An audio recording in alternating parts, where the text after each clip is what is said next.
Hey, so if you haven't tasted awesome in a while, go ahead and lick your lips and get some of that up in you. Come on. Right? Isn't that good? So I'm going to talk about sharing is caring today. And hopefully this is going to play nice with me. All right, so what I'd like you to do, I'd like you to look to your left or your right. I'd like you to grab your cell phone right now. Get in your right hand. I'd like you to lean in with someone right now and get a selfie. I want a hashtag right now. I want you to memorialize this moment right now. Bam! Let them have it. Lean in left or right. Let someone get some love, baby. Come on now. Get some selfie salvation up in here. Come on, girl. Lean on in there.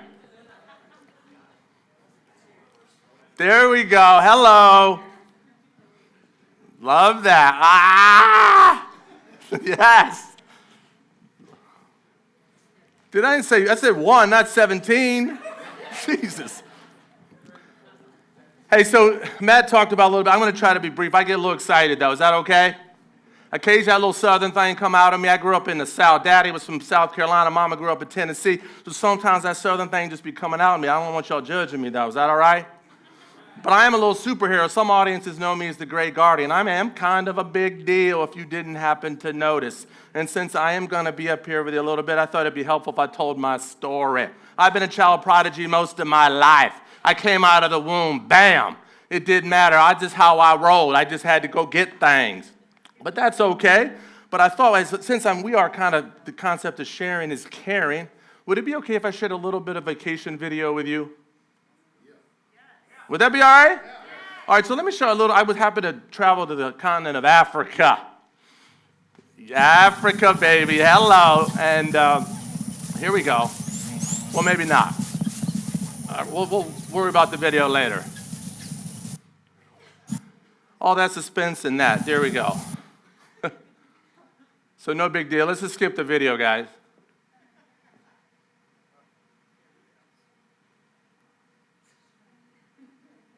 All right. So this is a pretty big day, guys, because 7 years ago today, I broke a mirror and swallowed a piece of gum, and I stand here unscathed.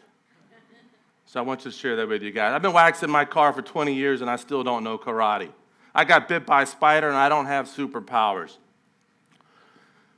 I keep eating Thin Mints, and I don't lose any weight, so I'm a little bit frustrated. Down deep in my core, I don't believe paper beats rock. But I digress, because the topic today is sharing is caring. And why can't we get more individuals to share? Why can't we get more people to come out of their skin and give back to others and do it just because? I think it's because of this word called change. If you don't think change is a problem, just ask Bill Cosby. There's two things that happen with change. One is this: every time I try to introduce something new, I just get a little bit of pushback for some odd reason. Just people don't want to get it for whatever reason. The other one, when you introduce the order of new things, you kind of get like this. It's kind of like peeing your pants. At first, it kind of feels good. Then it's just wet and uncomfortable. But that's kind of what change feels like, folks. No one wants to change. I grew up before the internet, and again, the change was just all, I didn't know what the internet was. My 10-year-old came home the other day and said, Daddy, when you were my age, did you play on the internet too? She's 10 years old. I said, no, baby, we used to actually play outside. She had no idea what I was talking about. She grabbed the iPad and ran back to the room. Guys, I think part of the problem with change is this old man. Anybody know who this guy is? That's the old dog. What do they say about old dogs? Can't teach an old dog new tricks. We got any old dogs in the room tonight? I hope. Now, we all got a little bit of old dog in us, though, don't we? That little old dog that whispers in the back of our head and tells us now's not the right time. Maybe next year. Maybe when I'm a little smarter or faster or quicker. Sometimes we got to push back on that old dog to move forward. You know, I read a little bit about Rosa Parks when she sat on that bus in Birmingham, Alabama one time. And for some strange reason, Rosa just didn't want to get up. And they said to Rosa, why on that particular day? Why on that day of all days did you decide to stay down when everyone told you to stand up? Why is it that some people, for some reason, decide to live on the edge? Your mama used to say, she'd say, boy, if you ain't living on the edge, you taking up too much space. You see, all great change happens here on the edge. But most human beings don't live on the edge, do we? We play it safe back here. So whether it's Martin Luther King or Rosa Parks or Nelson Mandela or whoever, or someone in this audience right now, how many of us are living on the edge of our comfort zones? You see, because again, there ain't no such thing as bad weather, only inadequate clothing. So I don't care if you got the resources or their time, all great change happens when people want to get out on the edge. Now, if you ask this guy, he was living on the edge a little too much, I would think. Now, before, woo, my man Tiger, right? Sharon was carrying all right, then he hit that happened, and then all of a sudden he hadn't hit a fairway since. But again, I'm keeping out hope for old Tiger. But moving forward, what do I mean by sharing is caring? What does that really mean? Why does it matter so much to me? Folks, there's really three reasons. One, if you look at the World Happiness Index, the U.S. is 17th in the world in happiness. How can the country that has so much be so freaking unhappy? I mean, how can a country that has skinny jeans be so unhappy? How could a country that's got face tats be so unhappy? You see, when I was a kid, folks, we used to actually play outside, and our music was about love and family and relationships and Sunday dinners. And when I used to network with you and connect, that meant a conversation between two people. See, we've gotten so far removed from that. You go to work and you look at the Gallup data, 66% of global workers hate their job. It's miserable. So I'm miserable at home, and I go to work and I'm more miserable. Anybody know someone toxic or angry or miserable in their life? Go ahead and raise your hand. Anyone got that cousin Earl or nephew Sally? When she calls you on the phone, you look at that caller ID and you're like, man, I know where this is going. Right down Interstate Impossible. We all got that person, folks, because our bosses are expecting more from us than they ever had. And we move forward and we wonder why we are so unhappy. But I'm going to share with you three reasons why, again, I think sharing is caring. Number one, the greatest predictors of success, bar none, are social investment. It's our relationships.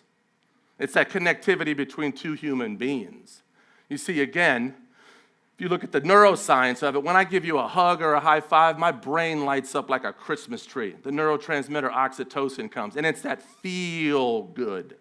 So it's literally good for your health to connect with another human being. When's the last time you came across the desk or the bedroom or wherever you like to play around and just came all across and said, boom, and let another human being know that they matter? You see, we have gotten so far from that. Folks, I would argue sharing is caring. We need more folks looking like this. I mean, so freaking happy that you can't even open your eyes when you smile. So let me see you do it right now. I want to see you practice. Let me see a big old smile. Get them eyes. Oh, yes. We need more folks smiling in this place, feeling good about themselves. Now, I told you a little bit, I got 4 daughters. Don't judge. And my little one right there with the arrow is named Finley Chase Hughes. She came home one day from school and she said, Daddy, I want to share something with you. I said, baby, come on, give me something. She said, I had an awesome day. I said, let me have it. She said, Dad, do your hands like this. I said, baby, what is that? She said, that's a dog. I said, okay, baby, I'm rolling with you. She said, Daddy, if someone does something, says something to you, or does anything that makes you feel good, I want you to give them the dog and then the pound. Bam! I said, wow, how could a 10-year-old already internalize that good loving and let someone know that they matter? So what I'd like you to do, I'd like you to find someone in the room and honor my little Finley, make that dog and come across and give him a little loving. Bam, let's go. Let me see you do it. Tell another human being that they matter. Go ahead, give him the bam.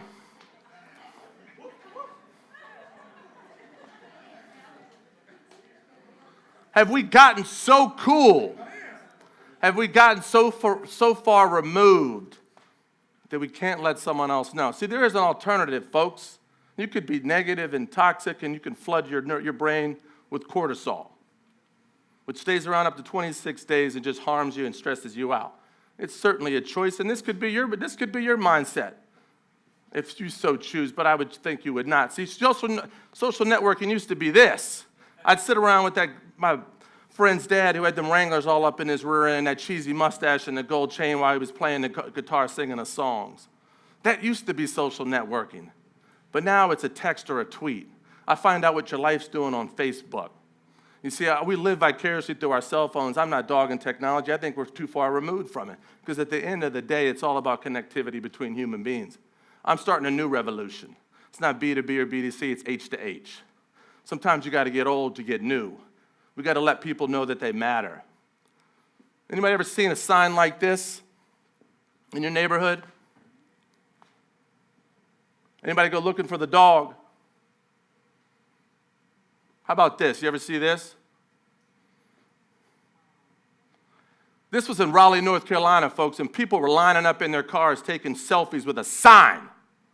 There was literally a traffic jam. Why would reasonably intelligent people get out of their car to take pictures with a sign? I'll tell you why. Because we don't talk about good stuff too much. When good stuff happens, we don't talk about it. You don't see Anderson Cooper anywhere coming across giving some good loving, do you? Bam! He's in the Ukraine or wherever. When the dog comes home, we got to start talking about it. We got to start yelling it and screaming it and let people know that good stuff happens. And we got to make it a habit. Now, I got some examples how some folks like you have gone out literally. How about if you got gas and someone left a lottery ticket? Who does that? Who does this? An old man comes out of a coffee shop and you put an umbrella. Who does that? What cleaners cleans people who don't have a job? Where does that come from? How about this kid? He's giving out free lemonade for a smile. Talking about an outlier, a contagion, right? How about this? I mean, who does this? Where do these people come from? I argue we need more people like it. How about this? Your dog's a little hot, you can grab a pool. I mean, I could go on and on and on. I may send this to the cops in Ferguson, FYI. But guys, I could go on and on and on. Look at this right here. I apologize for the parking spot. Please accept my drawing for a spider as a plea of forgiveness. Yours truly, 15. I mean, how could you get mad at that? How about this? Husband and wife walking through the ballpark, married since 1954. All the ladies like looking at their, oof, he wouldn't do that. So it's the homeless. I could go on and on, guys. It's letters. This lady right here is a waitress. She'd never been back to Italy. She told her story. The guy tipped her $1,000. In that pivotal moment, he changed her life. Again, sharing is caring. This particular guy buys coffee for the cancer victims every week. Doesn't have to, does it just because.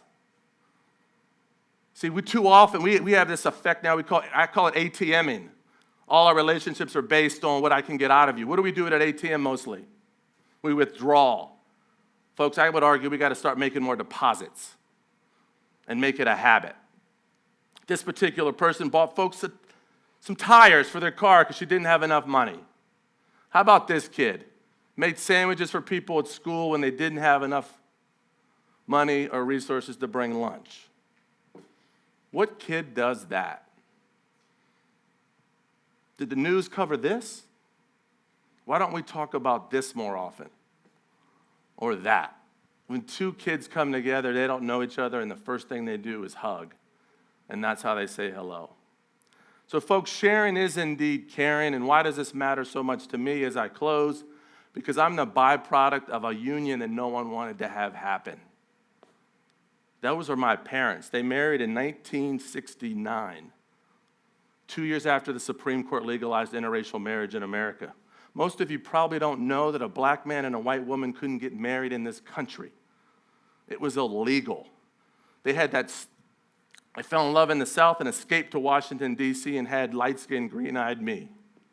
And for most of my life, I felt a little bit uneasy about sharing who I was. Part of that was because my grandfather hung around these dudes who liked to burn crosses on the front yard, which made it a little bit uncomfortable for the holidays, if you might imagine.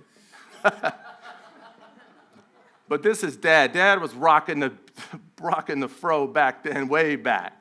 And I can imagine, just like it was yesterday, I was in kindergarten. I was holding my dad. He was rocking the original Dr. J fro. And we came in kindergarten, and a little teacher was sitting at the desk. And she looked up at my dad and looked up at me and said, "Is your mother here?" As if my dad was the butler or the landscaper, like it could never be a black man and a white kid. At the tender age of 5, I had already felt judgment. 1,000 paper cuts down the center of my back that I didn't fit in, feeling like I could never share who I truly was. Always having to choose whether was I black or was I white. Never could just be me. And if you look at the conversation in this country right now, whether it's in Ferguson or Eric Garner or New York, I would argue, folks, we need some folks to start coming across the aisle and start sharing a little bit of their stories about who they are, starting to look for similarities and not always differences. Because at the end of the day, we are all the same. And that's what we need to start talking about. You don't come out of the room as racist, it's a learned behavior. And we need to start sharing our stories in a way to start bringing some folks together. Now, as I close, I'm often reminded of the story of Harriet Tubman. On Harriet Tubman's deathbed, they said to old Harriet, she said, "Harriet, how many slaves did you free?" Harriet paused and said, "I don't know, but I could have freed a lot more if they had known they were slaves." How many of us right now are in this audience or elsewhere walking around, slaves to traditional ways of thinking? Slaves to we can't do it, now's not the right time, I'm not the one, trying to figure out what's next. Folks, there ain't no light side or dark side. What if we just got all of us got on the same side? Thank you very much.